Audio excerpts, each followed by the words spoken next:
دەمەوێت ئەو پرسیارە بکەم بە نرخترین یاخود گرنگترین پند حکمە لای مامۆستاچیە؟ جوانە. یەکەم جار بە عەرەبی ئەڵێم دوای تەرجەمەی کوردی ئەەکەم. زۆر باش. پندێکم هەیە زۆر ئینسان بە دوو پندم هەیە لە ڕۆی ژیان و لە ڕۆی طریقەی قسەکردن. بەڵێ. قالت لا تقول كل ما تعرف بل اعرف كل ما تقول. يعني مالي همو أو شتاني كدزاني بلام أو شتي كألي دبي بزاني شي دلي مالي همو أو شتاني كدزاني بلام أو شتي كألي دبي بزاني شي دلي دبي بزاني شي دلي لا تقول كل ما تعرف ولكن اعرف كل ما تقول.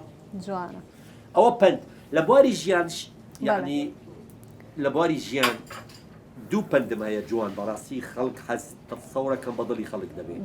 یەک لە ڕوانگەی ریاضیاتە پێیسێر دەبی ڕایت بەژیان عێلاقە چییە بە ریاضیات ئەوی تریش لە ڕوانگەی وێژەیە ئەدەب لە ڕوانگەی وێژە لای من ژیان گیتارە ئامرازی گیتارە کامەرانە خۆشحاڵە ئەو کەسەی دەزانی عەزف بکات لەم گیتارە.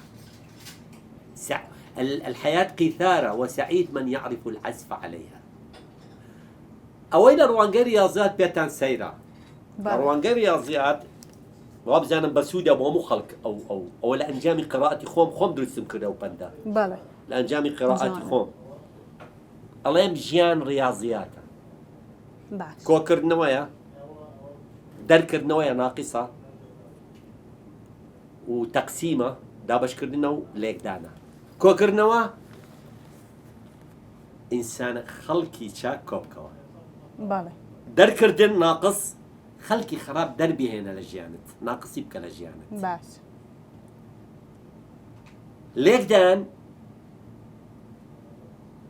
لێکدان دەڵێت دائیمەن اضرب يعني لێک بدە لێکدان ضرب لێ بدە هەموو شتێک تەفاعولە.